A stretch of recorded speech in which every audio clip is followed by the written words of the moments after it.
Jalasi, bienvenue, welcome. My name is Laura Rainsborough and I'm the Director of Food for All NB. It's my pleasure to welcome you all to today's webinar. This is episode 5 of a series called What the Food? Alimentation, quoi? Where the purpose is to dive into the different understandings of food security. There are so many different ways to look at this term, the concept of what it represents, and so many different issues that are tangled up in that broad definition. So we've gone into a number of conversations about household food insecurity, about food systems, food literacy, and today's webinar is on the topic of Indigenous food sovereignty. So I want to begin with a land acknowledgement. So we're speaking about the context of New Brunswick. This is a province that has been declared on the unceded traditional lands of the Wabanaki Confederacy. So of the Mi'kmaq, Wolastoq, and Passamaquoddy people.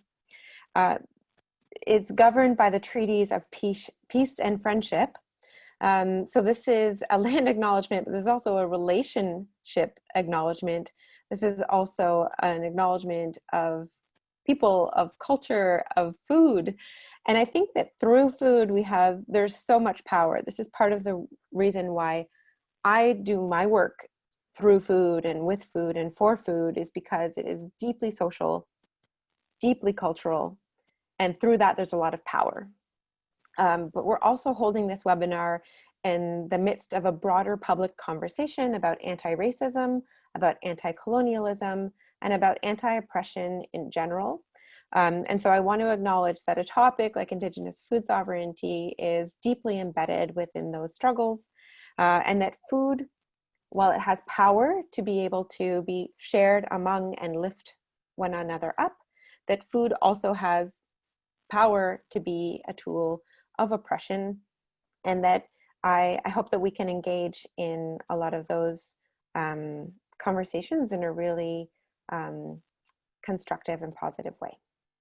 So the treaties that were signed on peace and friendship were not about surrender of land nor of resources. They were intended to establish the rules for what would be an ongoing relationship, and that is something that through our actions and practices we intend to uphold. So with that as the context for our conversation today, it's my pleasure to introduce our moderator, Elisa Levi, who will be taking the floor from here. Over to you, Elisa. Thank you, Laura. So welcome, everybody. I first want to start off by saying thank you for inviting me to moderate this very important discussion today and to be a topic in the series of your workshops virtually. So, you know, on the topic of Indigenous food sovereignty, we have two wonderful panelists here today that I'll be introducing shortly. But before doing so, my name is Elisa Levi, and I'm currently today situated in St. Catharines, Ontario, in my third year of medical school at McMaster University. Prior to that, I spent many years working towards supporting Indigenous health on policy and food systems level, particularly Indigenous food sovereignty around increasing knowledge in the area and better relationships between organizations wanting to work with Indigenous communities. So I'm happy to transition from psychiatry this morning to this. And again, so I'm from the Chippewas of Nawash in Ontario. That's where my mother is from. And I'm very fortunate and proud to also be from my father's community, Elsipogtog First Nation, where I spent much of my adolescent years and have fond memories of summertime getting ready for blueberry picking in Maine, which I know has changed a bit, but there's, you know, our relations in the East Coast to food is not only province-wide. So I think we'll hear about that from our panelists. So as you know, food-related issues, and as Laura said, go by many names, and this topic does have that. I'm reminded of a time in 2006 when I did my master's in public health, and I returned to Elsipogtog First Nation to do a project around food insecurity. And I wanted to do it from an asset-based framework, one that acknowledged that there are important food connections and there are stories to be told that are not surrounded by just a lack of access to food. And I had an elders advisory committee who oversaw the project, and I had done all the requirements for what the university required in order to get ethics approval and the use of research and to showing that there's a gap in knowledge and all of that. And I remember sitting with this group, sharing this information and presenting, this is my theory and this is what I'm going to do. And I remember them saying, just as this is titled, what are you talking about? What is food insecurity? And they totally changed my research question in one day and said, ask people how you continue to put food on the table. And that's where my story and my experience, asking that question really helped to create a really excellent learning opportunity that I hope the community was able to use in their food work. So our panels today, that's what we're going to talk about. We're going to talk about how they engage in food work in their communities, how their food work has either been elevated with community members or with leadership, as they are coming from two different perspectives. The first speaker today, thank you, is River Ward. He's the Food and Access and Volunteer Coordinator from Natoaganeg Community Food Center, located in the Mi'kmaq community of Eelground. He'll be speaking about his experiences in his role and all the great things that are happening there. And, in listening to this, as you formulate any questions for our discussion, think about, maybe something that you would like to know that, that we might be able to discuss after the presentations. And our second presenter will be Deana Sappier. She's a member of Natoaganeg, formerly known as Tobique First Nation, working towards a master's in environment. She's a senior advisor in her community. She's working on various projects. Again, this is a good example how food is never just itself, right? If you have a food file, you have other things, and they're usually very tightly interconnected to land. And so she works on projects from oil spills to on the land programs involving elders. And I think, she will show a very interesting perspective on what that means to work in the province and to work as in a First Nation on these important topics.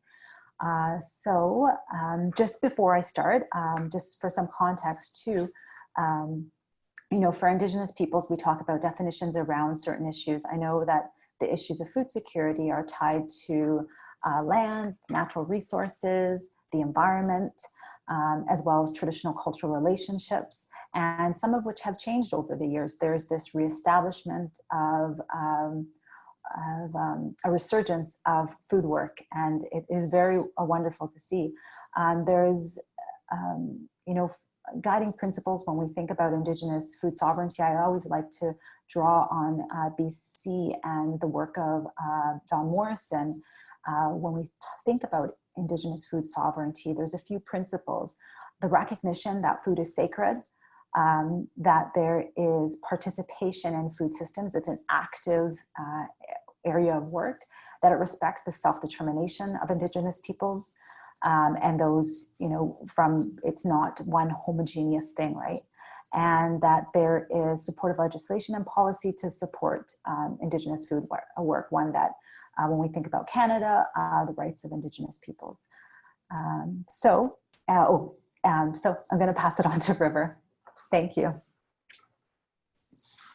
Thank you, Elisa, for that wonderful introduction. As she said, I'm River Ward. I'm the Food Access and Volunteer Coordinator here at the Natoaganeg Community Food Center. So just a brief breakdown of, who we are and what we do is we are in partnerships with Community Food Centers Canada.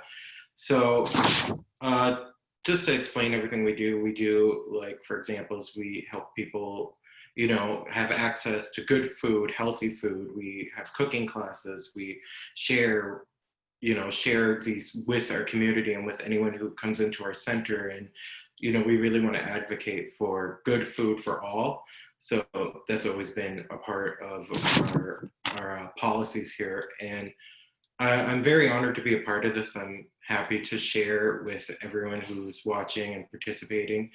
And yeah, like, let's just get into it. So I've been here, I started working here in January, so I've only been here for a short period of time, but I've been volunteering for years. And the food center itself has played such a big role in my life and has helped me understand that good food really is powerful, and being able to share that with others that need it, or anyone who needs the information or anything. I'm so happy just to do that, and our excellent team here and our partnerships at our other facilities in the community.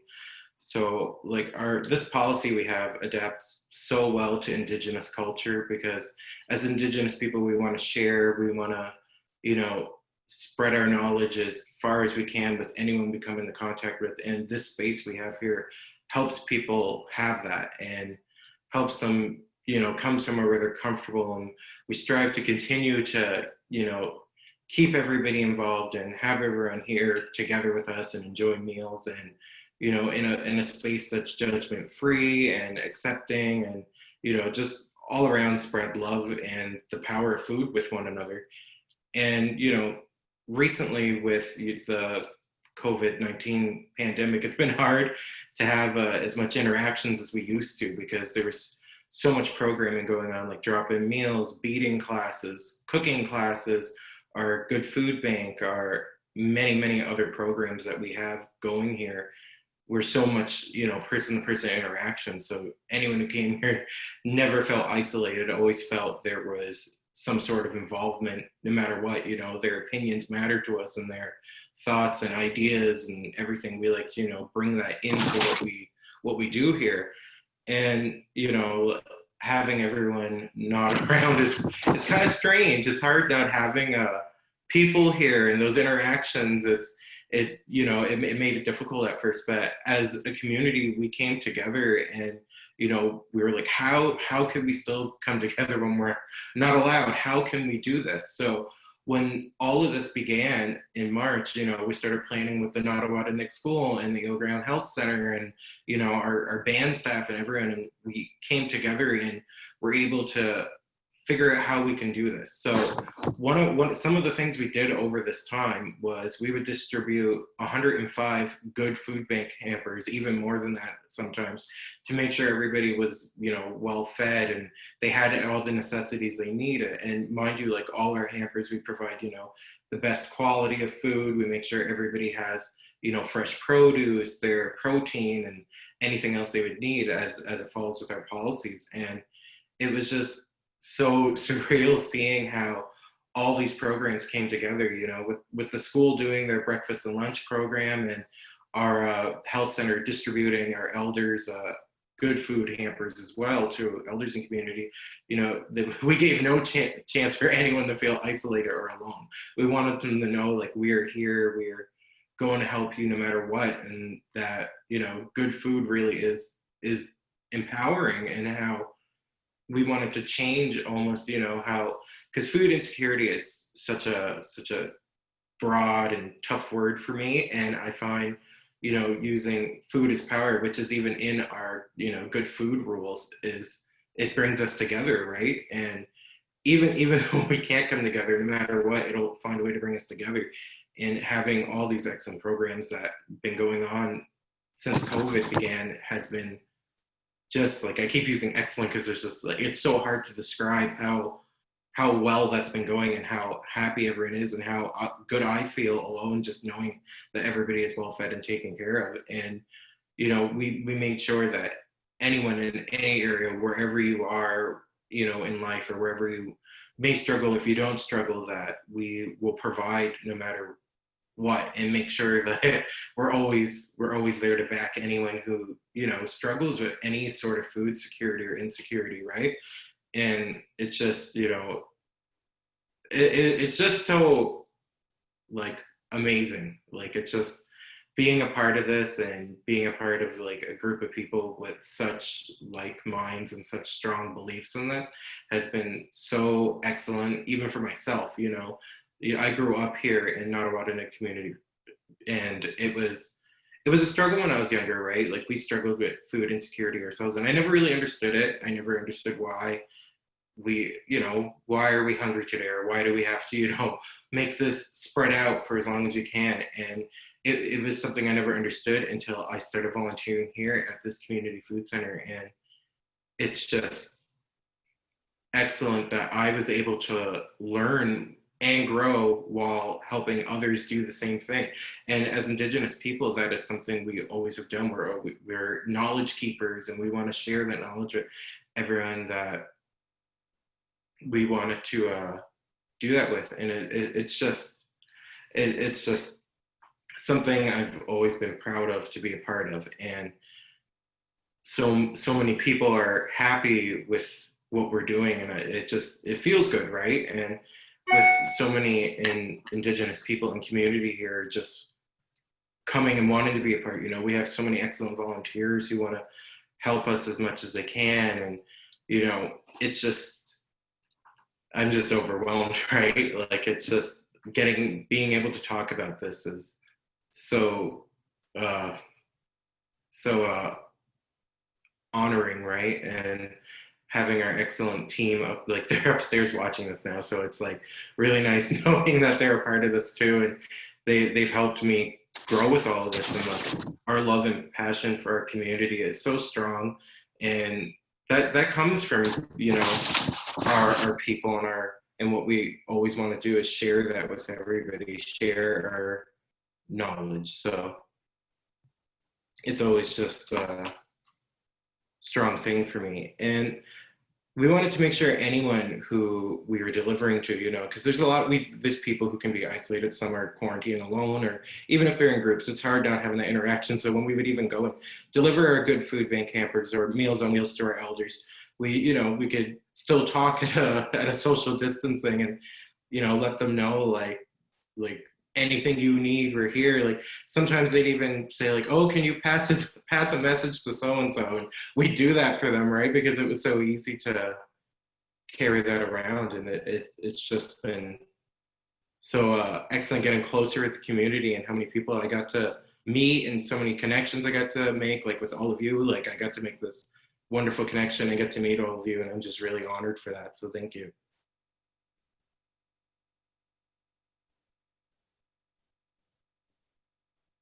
Thank you so much, River. Yeah, thank you, River. Just a quick question for you. I love how you said food is power and food is a connector. I'm just thinking back prior to the pandemic, you have a couple more minutes before Deana starts. Thinking back, and as you were a volunteer, did the programming at the food center change seasonally? We usually kept with the one thing that I found changed was we would have our garden outside, right, our community garden. So whenever the winter came, that we wouldn't be gardening, but we would harvest before the winter would come and distribute our produce and our good food bank.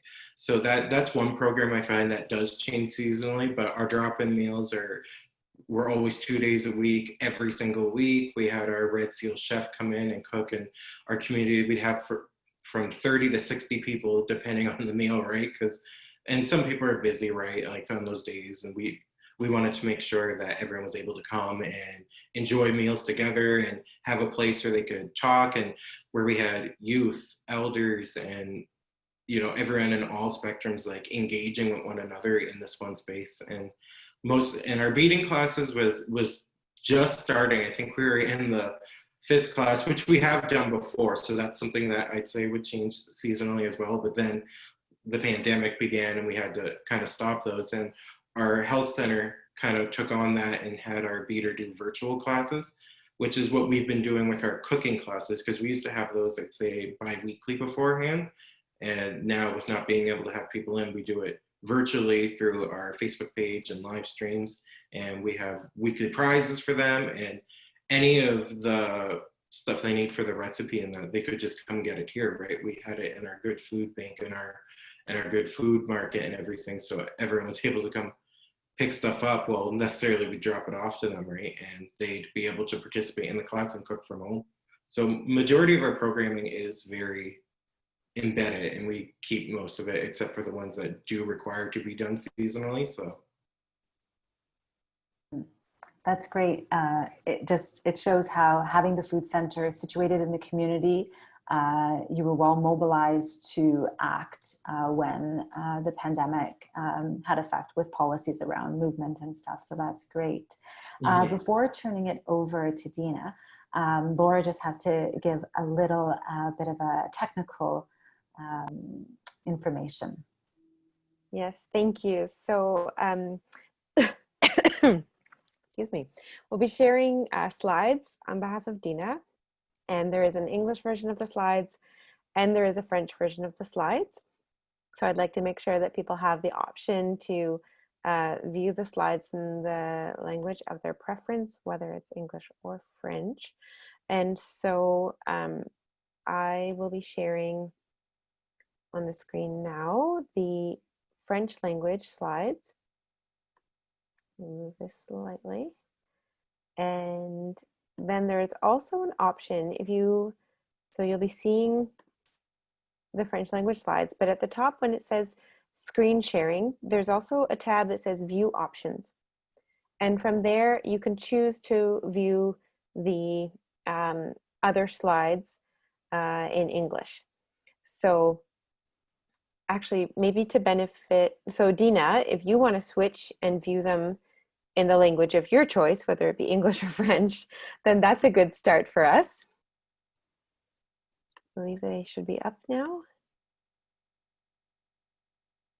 If you click on Jill's name, so view options, and then Laura will be the French language slides and Jill will be the English language slides. So everybody will have that option to change. Give just a moment so we can all get caught up on that. And some nice feedback coming in through the chat box about what's been shared already. Okay, Deana, are you set to go?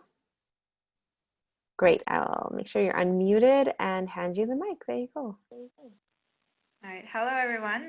My name is Deana Sappier. I work for Natoaganeg, or Tobique First Nation, as a senior advisor. So I'll be using those two names interchangeably, Natoaganeg and Tobique. So for those that don't know, Natoaganeg is the largest holistic way community. We have approximately 2,500 members, and we're located in northwestern New Brunswick. Next slide. So the Natoaganeg Health Center has a number of food sustainability initiatives that are run by Elisa Levi, who's also on this call. She's our dietitian.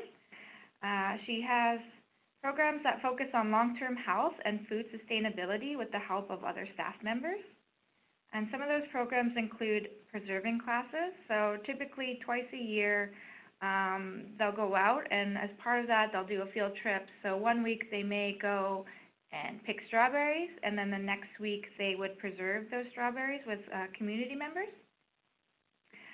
There's also various cooking classes. So, you know, Stephanie and our nurses, they will show families how to make baby food, the puree, and then they'll give them a blender at the end of a class. The same goes for slow cooker meals, where participants may go home with a slow cooker, depending on, you know, sometimes they have to draw names. And she also works with Mosses Elementary School to prepare breakfast for parents. So with the grade 4 class, we have an on-reserve elementary school here. So they help prepare a menu with her, and then they do a practice round, and then they help her cook breakfast for families of the students who go to Mosses School. So next slide. The Health Center also has a gardening group, and that gardening group provides advice, a seed exchange program, plants and soil if you need it. So far the Health Center has given out approximately 40 apple trees, 180 blueberry plants, 700 raspberry plants, and approximately 40 rhubarb and gooseberry plants. So plants are given out based on participation because she really wants to ensure that the plants are going to be taken care of.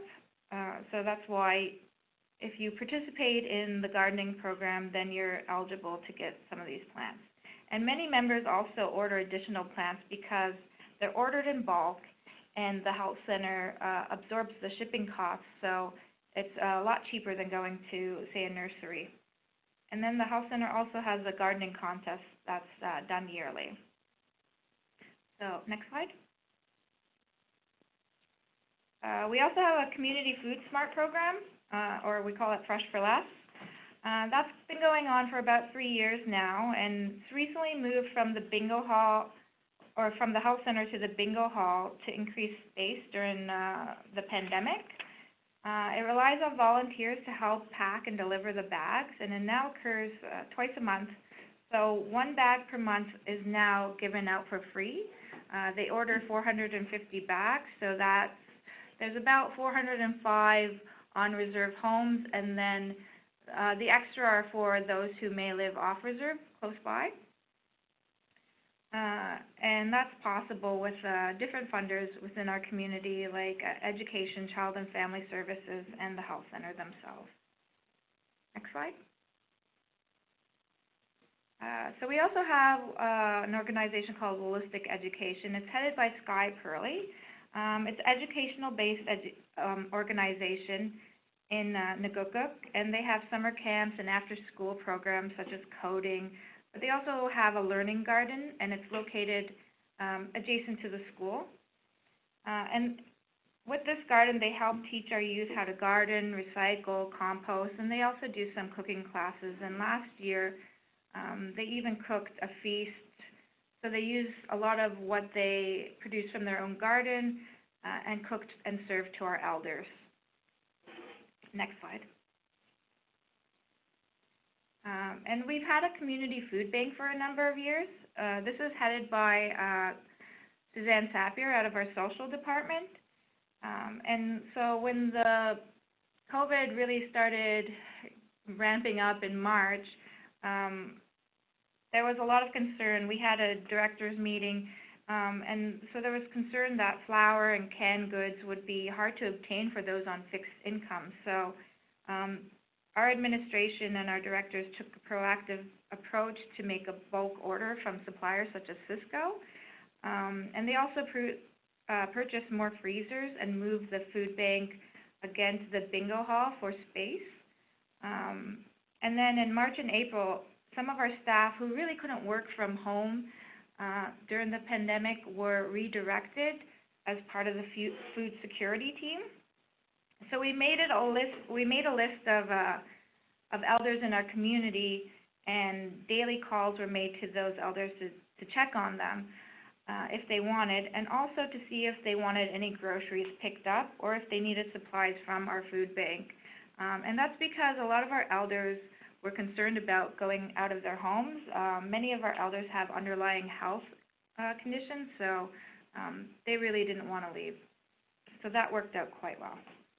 Next slide. So this is more of my thing now. So over the last 4 years, Tobique has developed an on-the-land program. So this flows from the health center as well, and its intent is to flow knowledge from elders and land users to our youth.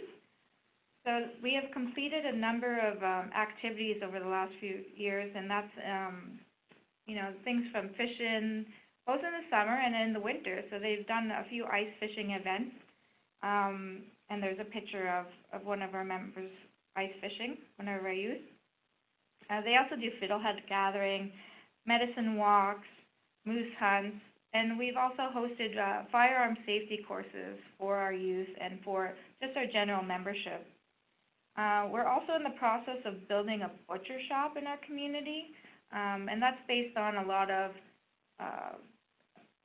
feedback from our hunters because it's very expensive to take a moose and get it butchered, and that's on top of the costs already, to hunt a moose because you have to travel quite a ways. You're not even certain if you're going to get it. So then you add, $7,000 to $1,000 for butcher costs So right now we're looking for a spot for that. And the last slide. So starting last year, we've also really started to focus on environmental sampling of foods and water quality. So last year we collected fiddleheads, blueberries and blackberries, and we tested springs that were historically used for drinking water. And then we also tested the beach for blue-green algae. And we're continuing that this year, and we're adding to the program, continuously adding other species. And we work with our other organizations such as Maliseet Nation Conservation Council and Wolastoqey Nation in New Brunswick on these programs. And these are really based on discussions with our elders and other community members who are afraid to sort of gather medicines, fiddleheads, berries, and a lot of it's based on, you know, historical use of pesticides or even food advisories from the government of New Brunswick. So, you know, when there's a flood, there'll be an advisory come out that says that you should really look at caution, you should proceed with caution picking edible plants. So that really scares a lot of our members. And what I think doesn't happen is sort of the reassurance afterwards. So a lot of the time our elders will think that because this year we got a food advisory for fiddleheads, that maybe next year or going forward those may not be good to eat. So this testing allows us to really bring that data to our elders and to other land users and say, you know, this is what we've tested. We've tested for metals. We've tested for, you know, pesticides, and, you know, in most cases,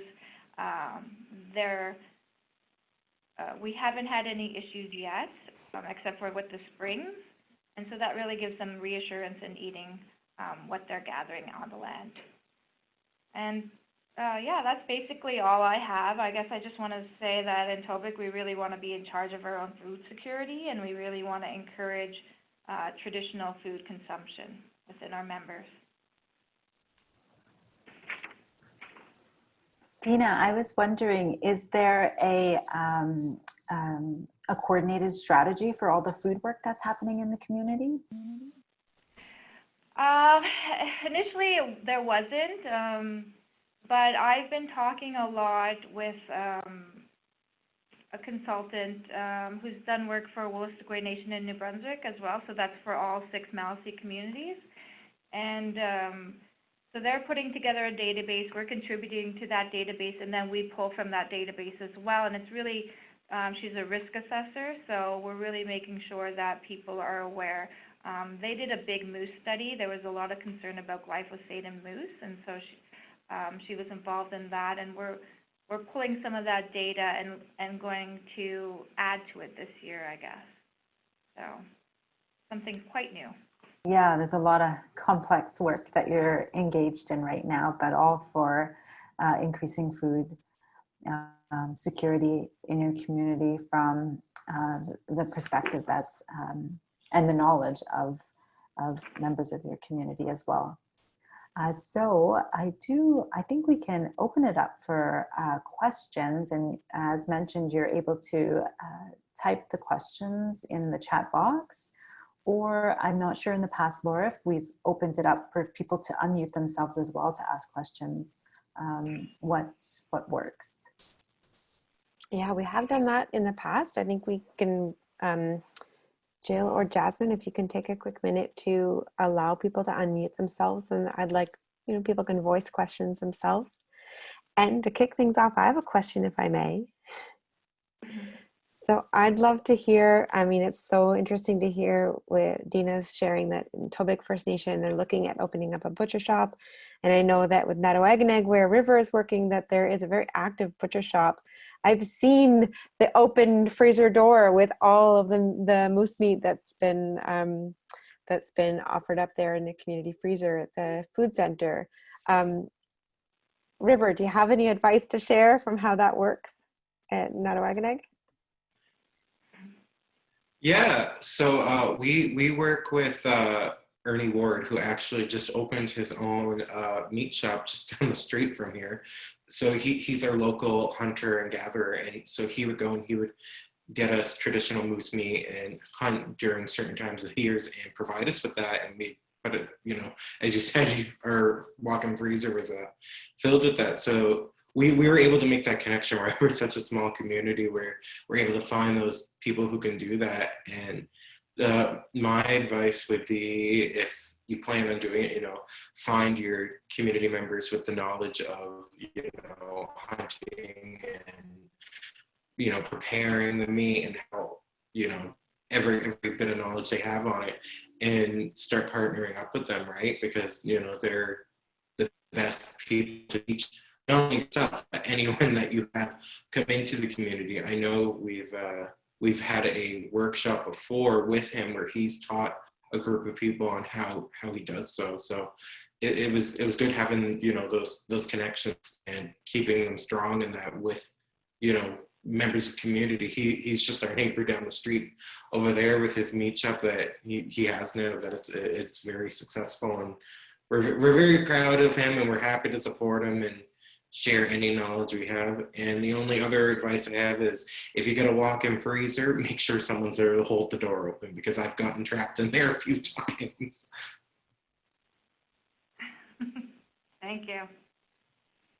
Yeah, and no trouble at all.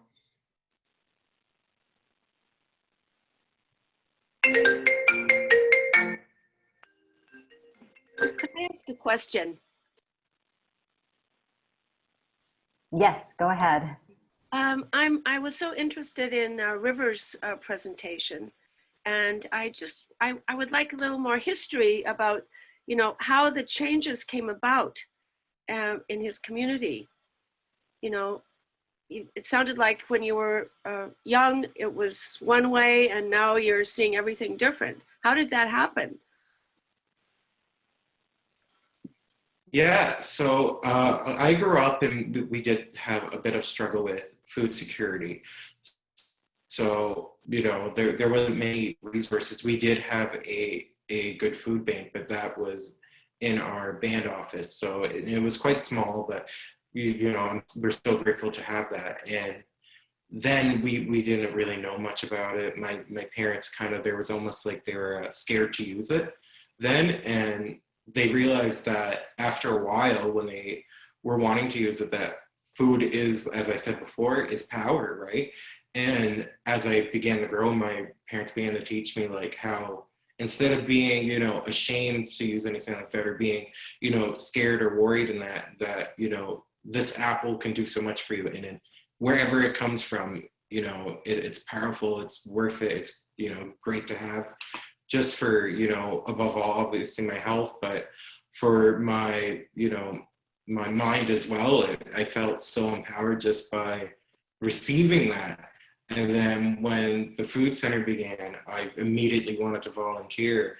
And, you know, the excellent staff here made me feel so welcomed, and they began teaching me how everything works and the meaning of this, and how to, you know, grow like the food, basically. Like they were growing me, and I was able to experience that. And as I volunteered more, got more involved, they eventually offered me a position, and I was happy to take it while still doing all my studying at Mount Allison University online. So it's been excellent and so eye-opening, and I hope I was able to answer your question.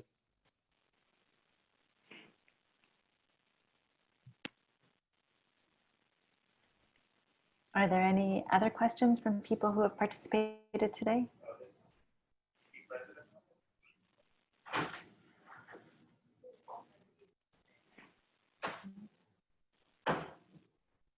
Give a moment. Okay, I was wondering too, for Deana, is leadership involved in the food work that's been going on in the community? Yeah, I think they, especially again with the pandemic, there was a real sort of need for everybody to come together. Often meetings were called by Chief himself, and I know lately with distributing the bags. You know, some of Chief and Council and other directors, and even we have a Maui office here, they help pack and deliver a lot of those bags. So it's I think it's a real community effort.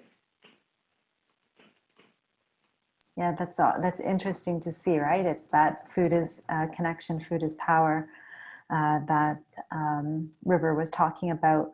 One area that I think about, and I didn't know about the butcher shop in your community, but I do recall in my food work when we were trying to, at various different levels, when I worked in a hospital trying to get traditional food for inpatients, there's the issue around federally inspected meat for traditional foods as a public health sort of requirement.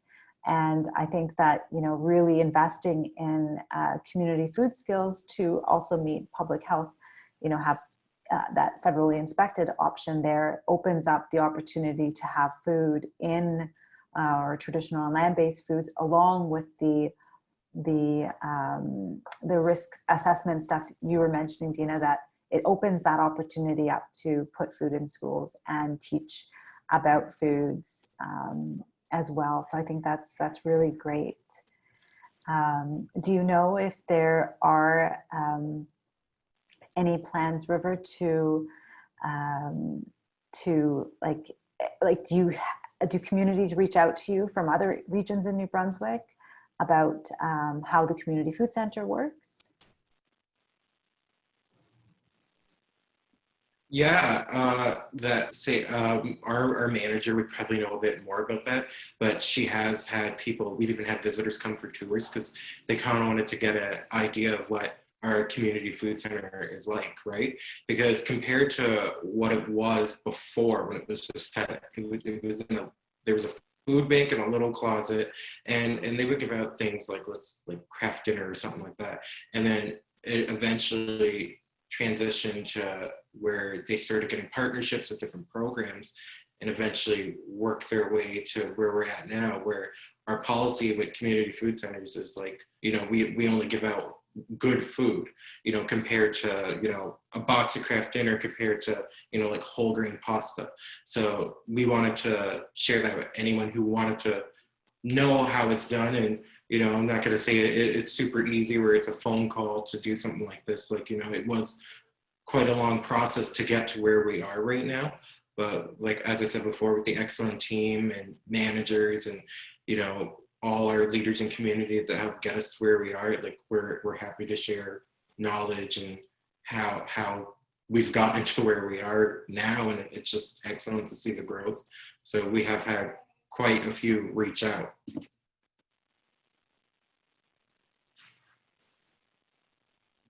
Elisa, I'm seeing that there's a question from Joanna Brown, if there is still time.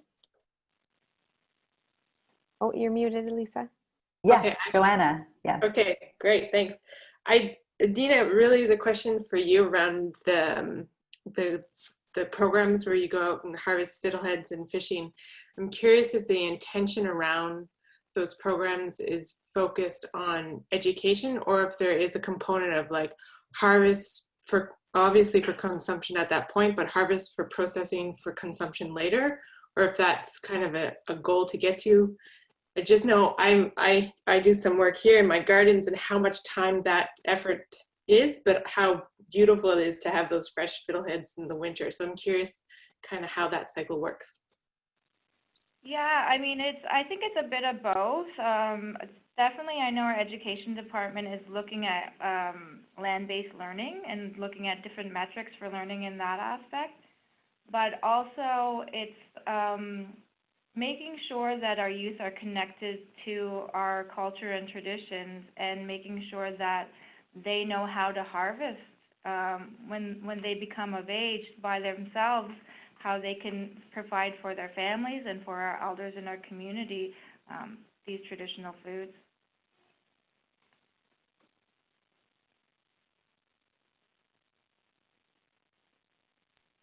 Thanks. I think we have time for one more question.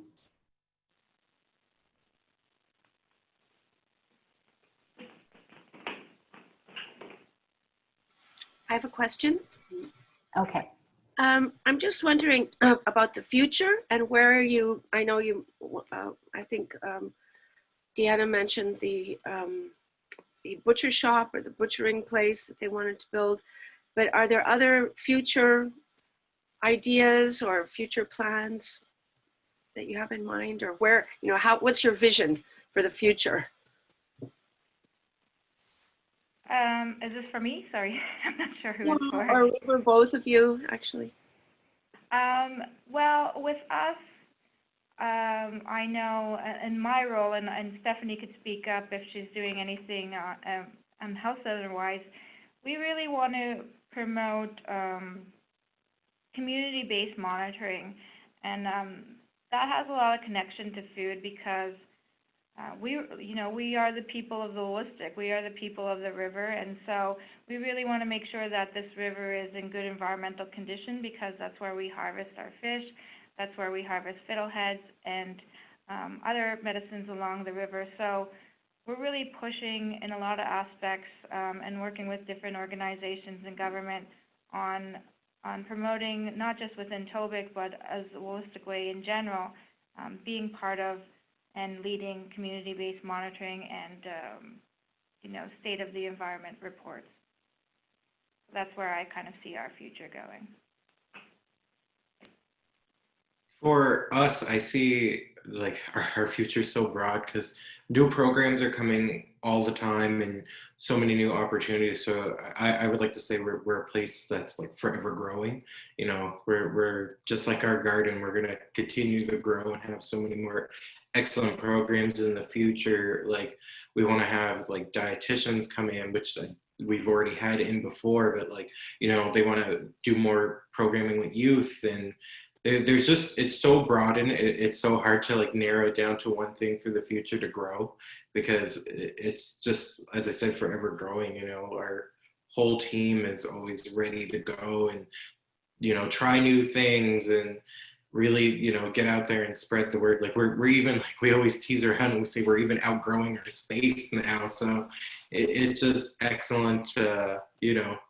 Sometimes the future is like a little unknown, but we're always excited and willing to do anything to get to it, and happy to just to continue to do what we do and make it even better than it is. I think in the time that we are in right now, these two community examples provided an example how to situate food at the center, to one around policy, hasn't been talked about much here, but in supporting mental health and in supporting nutrition and overall health, also around just having that social connection, right? And I think in many First Nations communities, there's this resurgence of elevating food to be that, right? It's not just filling empty stomachs, right? There's many connections, and just honoring that traditional connection to food is what I heard both panelists speak about. And I think this is a conversation that can continue, and that there's that community perspective, and that's really what is inherent. We didn't talk so much about what definitions are, and sometimes that's what we focus on. Really, it's more of an action, and really just finding those opportunities to connect. I don't know, Laura, in this last minutes, if you want to provide perspectives on what Food for All in New Brunswick is doing in terms of working with Indigenous communities. Yeah, thank you. It's an exciting moment for Food for All NB.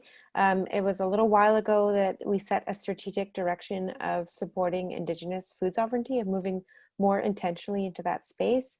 And through the pandemic, we have partnered with Community Food Centres Canada.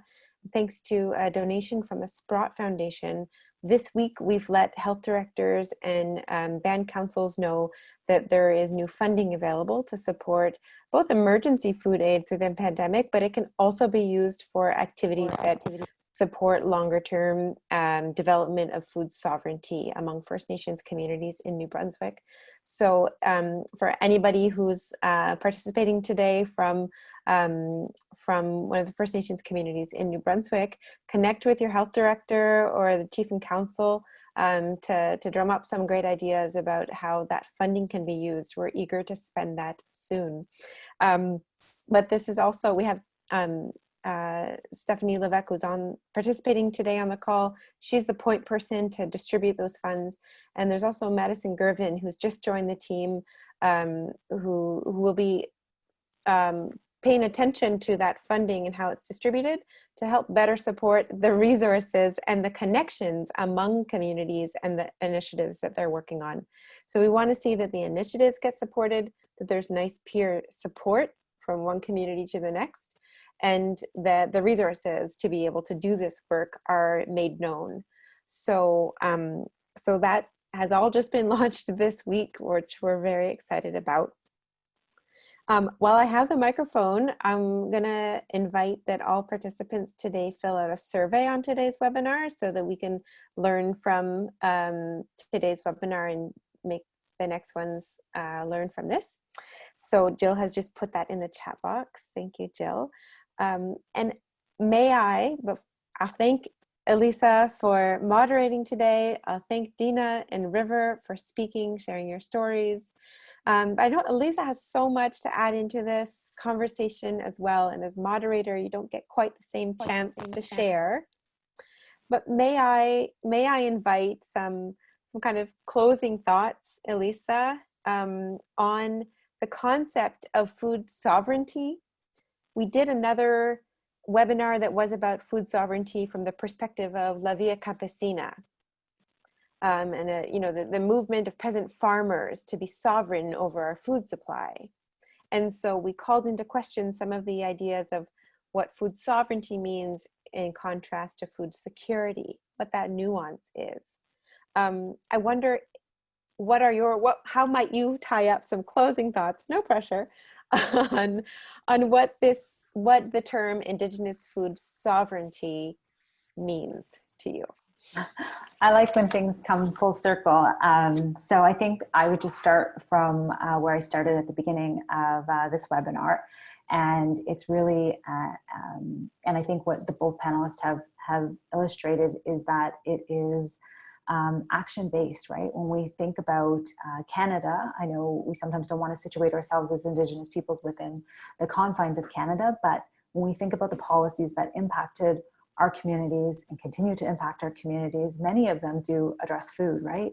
And I think Deana provided one example where, being the community who assesses the risk of the river, rather than it being a government agency, DFO or whomever, turning down the river so people can be self-sufficient and fishing in that area is one good example, right? So I think that there's more action and more resurgence of that action around foods. The rights of Indigenous peoples is one area where it doesn't explicitly state food or medicine, but it does have some linkages there. So it's not so much one group, it's many groups within the community elevating that. So I know when it's Via Campesina, we think of it more from farmers and peasants. This is more peoples. This is many levels of people who are passionately involved in their work. And that are government, but are also community members, and they drive much of the work. So I think, I don't know if that answers your question there, but I think if we press rewind, we would hear many of those elements in both of these presentations. Fantastic. Thank you so much for offering that insight in closing. Thank you again to Deana and River who shared today. Thank you to Andre, who's our interpreter on the audio line. Thank you to Jasmine, Jill, Madison, Nancy, and Stephanie, who are on the Food for All team helping out today.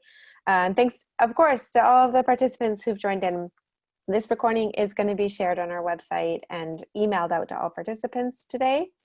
And I hope that along with all the other episodes of the What the Food series, that this is only a start of a longer conversation and that we can continue to weave all of these conversations together. And I think that will, that's where we will start to see a more food secure New Brunswick develop.